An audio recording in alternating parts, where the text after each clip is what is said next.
This call is from Demetrius Flannery, an inmate at a federal prison. This call is being recorded and is subject to monitoring. If you want to know the reason for us first getting in the game, it's just about being poor, man.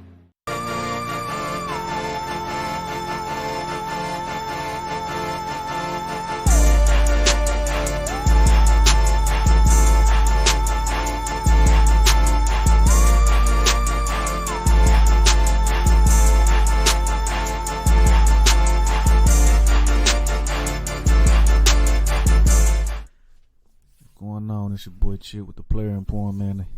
I'm back with another one. We got a series that we going over that dropped on Stars. It's a docuseries actually produced by 50 Cent. It's the BMF documentary, Blowing Money Fast. So we're going to push through that. This right here is going to be a new series and I'm about to just embark on. And we about to go from there. Yeah, man. As we both know, this is my channel, The Player and Porn. If you ain't hit it yet, hit that red button, subscribe, like. You know what I'm saying? I'm going to be dropping more content like this. This is just going to be part of this series. I'm going to have a lot of TV shows coming out through on this series. I'm still going to be doing my music reviews, but yeah, let's get to it. So, as we all know, 50 Cent, he got the Power Universe. You know what I'm saying? So, we're going to cover those two. And then he got BMF that he's working on. The actual TV show, you know what I'm saying, with Big Meech's son and there, Lil Meech. And then he got this docuseries that he dropped. So it's definitely something that I was excited to see, especially growing up through the times when they was at their peak, you know what I'm saying, at their peak on the national stage. So it's good for me to actually be able to go back, because I was young, I was like 13, 14, you know what I'm saying, 12, all that, you know what I mean, around the time when they was out really just doing what they were doing. But it's good to be able to go back and just really see the origins of the story outside of the TV show. But the episode 1 was called Detroit Dreams, and so this really embarked on just the foundation of the Flannery family, with them moving to Detroit. And just basically the economics of how Detroit was at the time. In the 50s, it was thriving, and then in the 60s, it had a downturn, and Detroit just been spiraling down ever since. And it showed that, it briefly showed that in this episode, which was cool. It showed different tiers of classes, especially blacks, poor, middle, and upper. And then it showed just how the whites at the time was leaving the city and they was going, to the outskirts and whatnot. It was crazy though, because I could actually see the parallel from the show to the docuseries, where you just seen how impoverished the city was, and I'm not too familiar on why. I think it had more to do with the auto industry. But you seen that in this docuseries, and when hard times, hustlers, hard times bring hustlers. What they say, pressure bust pipes or either make diamonds. So that was pretty cool. The first thing I noticed when watching this docuseries was the struggles of the family. Like, they had a close knit family, but they had a big struggle with financials. Something that I seen parallels to the show was the father, and how basically he was struggling with providing. But something that I didn't really see in the show, well, they touched on it a little bit. They had like little Easter eggs in there where they talk about like how he was in the church and just real like he liked music, but on the docuseries they really tapped in on like how he really was with his music. You know what I'm saying? Often even sometimes sacrificing financials for his dream, buying guitars and whatnot. So that was real neat to see, and real neat to see more in depth about just the relationship between his mom and his father, and then the father with the children. And in the show, it kind of seemed more like where the show picked up. It kind of seemed like they they really wasn't seeing eye to eye. I'll get more into that a little bit later on. But yeah, it seemed like to me, like in the show versus this, I mean, of course, the show is gonna be what it's gonna be, but it seemed like that the mother and father was a lot more closer, even though it was a little financial strain. But yeah, but when you got to the docuseries, you really kind of seen what it really was, and that was crazy though. I really like to see that, man. That was real powerful for them folks to do. As we know, the show is really loosely based, so they only can touch on so much, but it just gave a clear picture of a lot of things that I like to see. One thing that I noticed was just like with them growing up so rough and just being poor, man, like missing Christmases, not really being able to have Christmas dinners, the mama be pulling something out of nothing, cooking on hot plates to cook their dinner. For me, it seemed like to me it was a redemption story for the boys, like Terry and Meech, or Meech and Terry.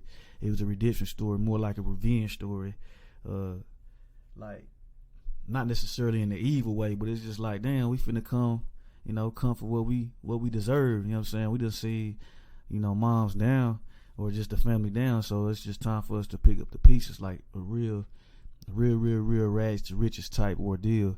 And I really enjoy looking at that portion of it, because from when I grew up, they was at their peak. It was past all that, so it was definitely also intriguing to see that Meech wasn't a rebellious kid.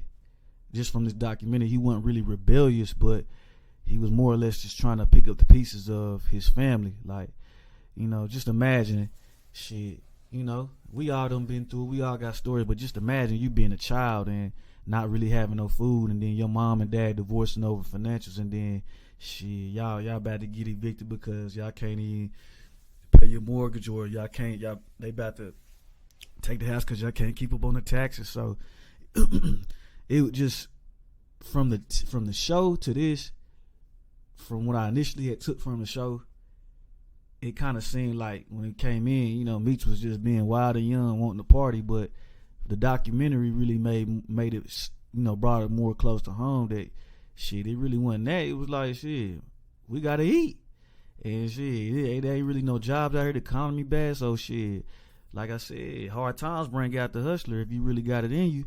And that's what I really peeped on this.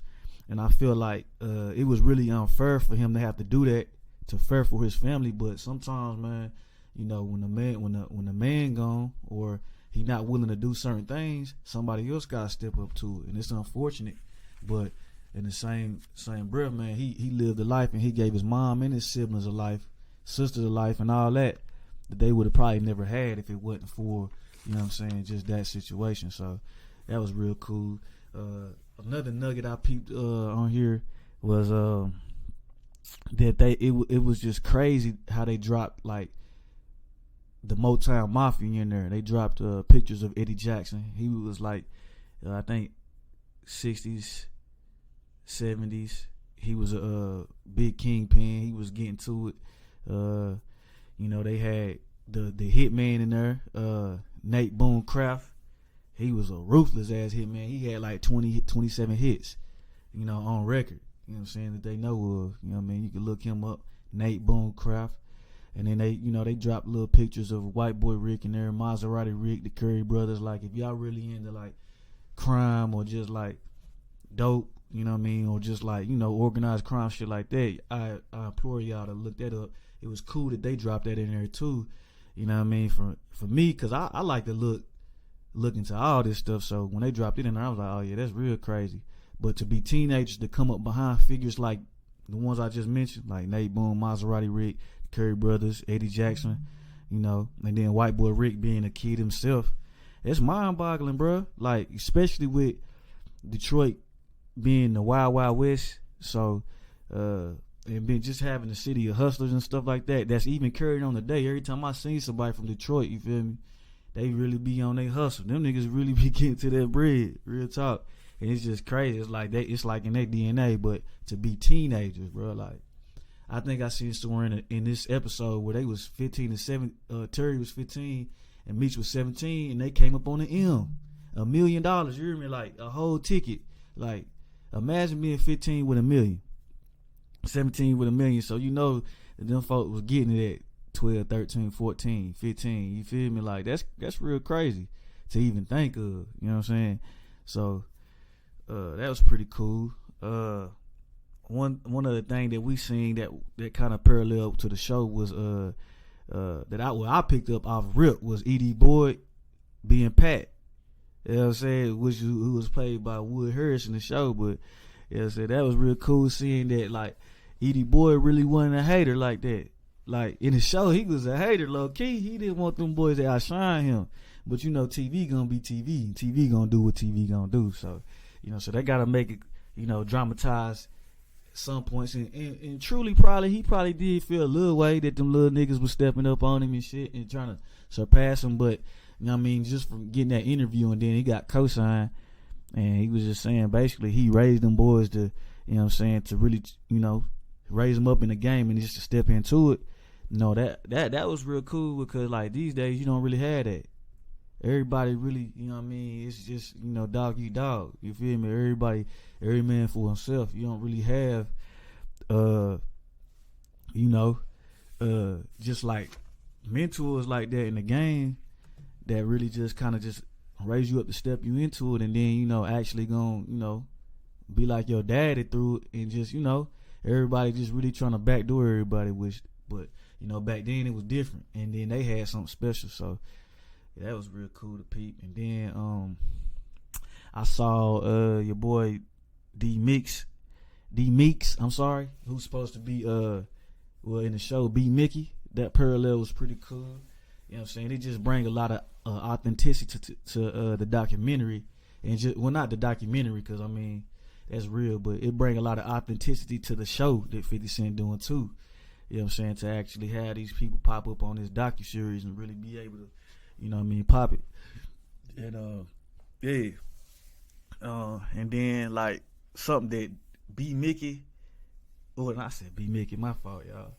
My bad, I'm recording this live, this ain't no edit, but D Meeks, the fact that D Meeks was really just like talking that plug talk, especially with Edie Boyd, that was my favorite part, because it really bases just like, it really just like tell you, you know what I'm saying, that them niggas was really on that. You know what I'm saying? Like, and then the fact that how Edie Boyd just laid it out so smooth, bro. Like, if you can give your young players the game, you know what I'm saying, the strategy, you know what I'm saying, you know, and just like you could teach them how to, you know what I mean, be loyal together. It's better to work together, because you can go farther.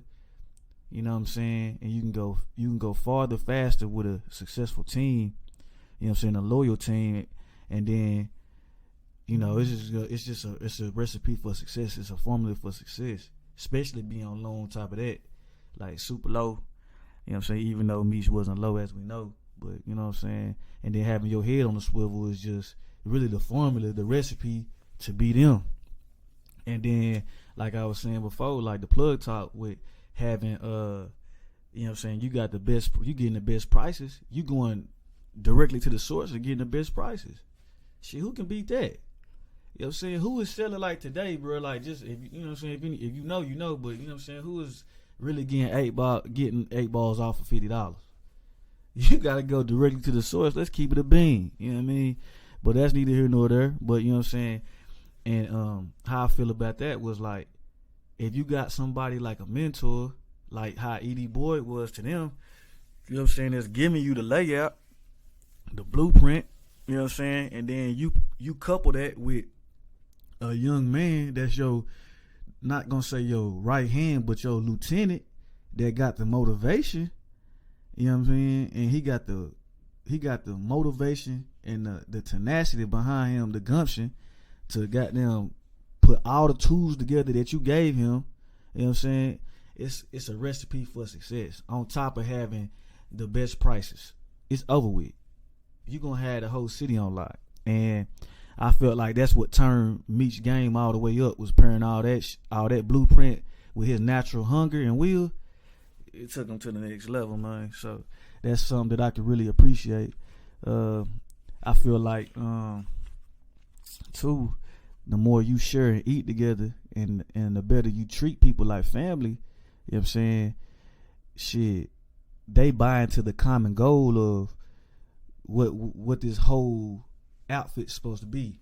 You know what I mean? Self-abnegation.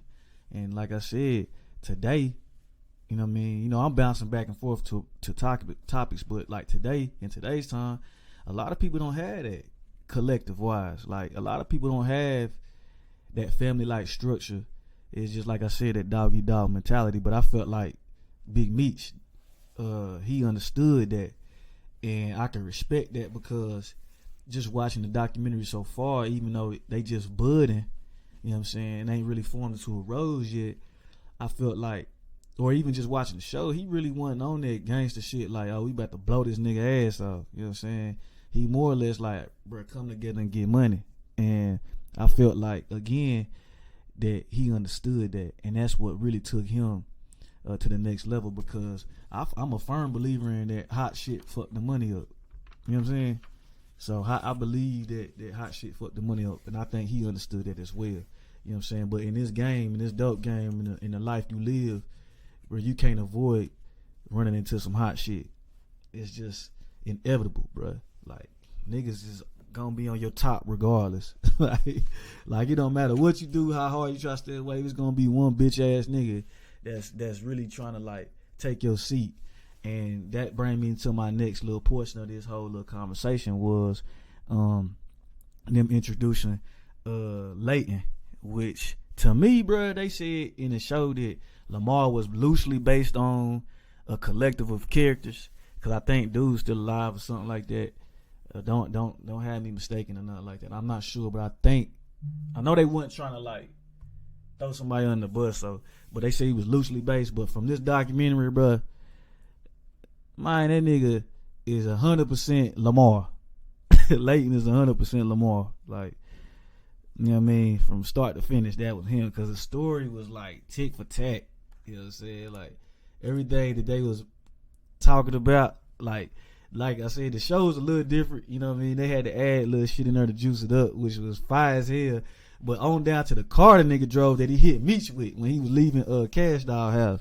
Like, they said he drove fast cars. Look, you know what I'm saying? It just paralleled too much. But like, even in the docuseries, he was just as ruthless as he was in the show. So that leads me to believe that Leighton is definitely Lamar. You know what I'm saying? So, man, that's all I really got for this one. I don't have too much more of a breakdown. I'm waiting to watch episode 2 and then carry the rest out. I don't know too much about why BMF hasn't aired, because last year I think it had aired right after Raising Canaan last year, because Raising Canaan last year had came out in July, and then right after that, I think September, BMF had dropped. But I believe, if I'm not mistaken, I think Power and the BMF and all that, I think 50 Cent is taking all his stuff off Stars, and they probably having contract negotiations, to be real.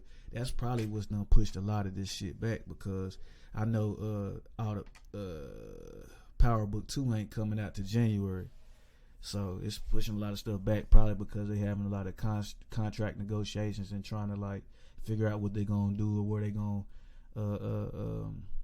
place just 50 Cent's his whole little thing he got going on. So that's probably what's really like holding it. I know I'm looking forward to this dropping. The TV series, but I'm definitely gonna finish these out for sure. This is definitely enlightening to me, and I'm definitely gonna have some better remarks. So man, y'all stay tuned. If y'all ain't hit the red button, please do that. It's your boy Chip with the Player and Poem. This is my new series. Like I said, the TV series under the channel. So if you don't mind, hit that red button. I'm gonna get with you.